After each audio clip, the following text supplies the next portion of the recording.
Chers amis, bonjour. Aujourd'hui, nous sommes l'avant-veille de Rosh Chodesh Elul qui débute mercredi soir 16 juillet et qui dure 2 jours, jeudi et vendredi.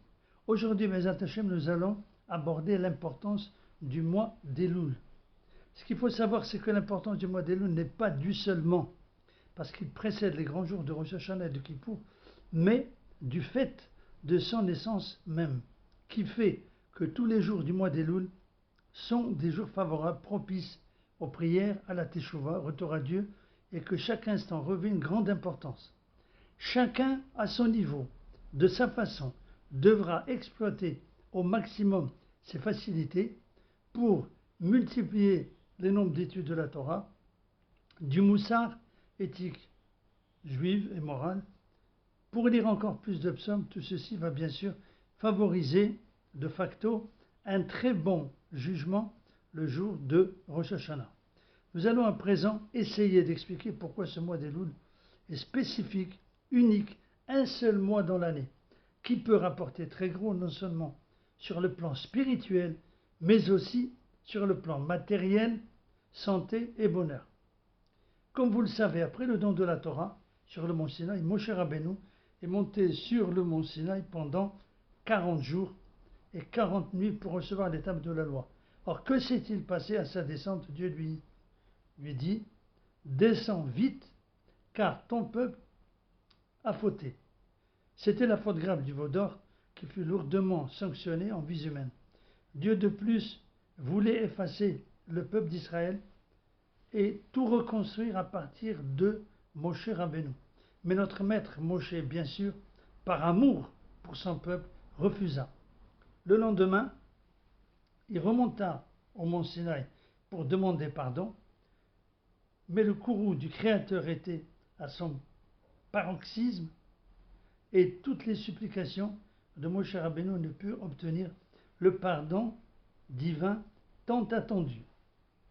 Après 40 jours, Moshe Rabbeinu descendit donc de la montagne pour y remonter le lendemain. C'était quel jour? Rosh Chodesh Elul.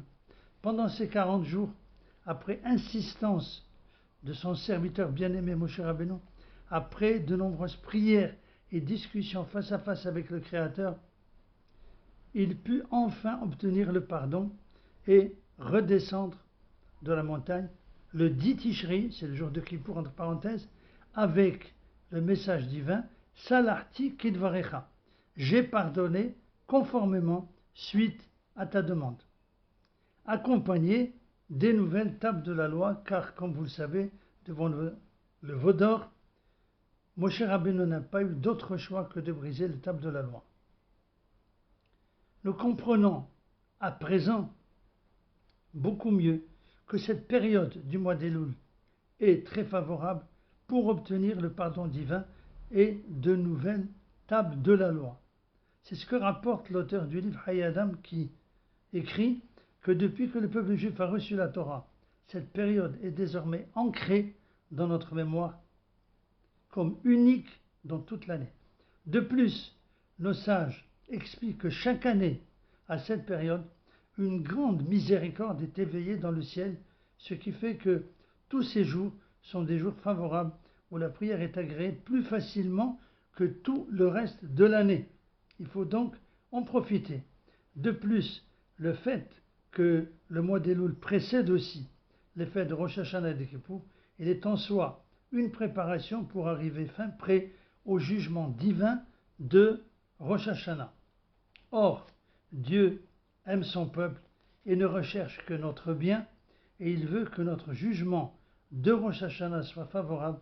C'est pour cette raison qu'il nous a littéralement octroyé un véritable cadeau, le mois d'Elul.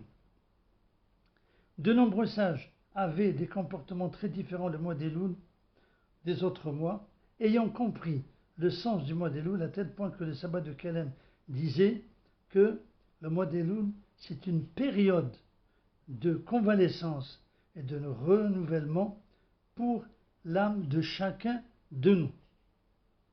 La première étape que nous allons aujourd'hui déjà engranger est celle de prier le Créateur de nous venir en aide afin de pouvoir réaliser tous ces projets du mois d'Elul. Comme à notre habitude, prions pour la guérison de tous les malades,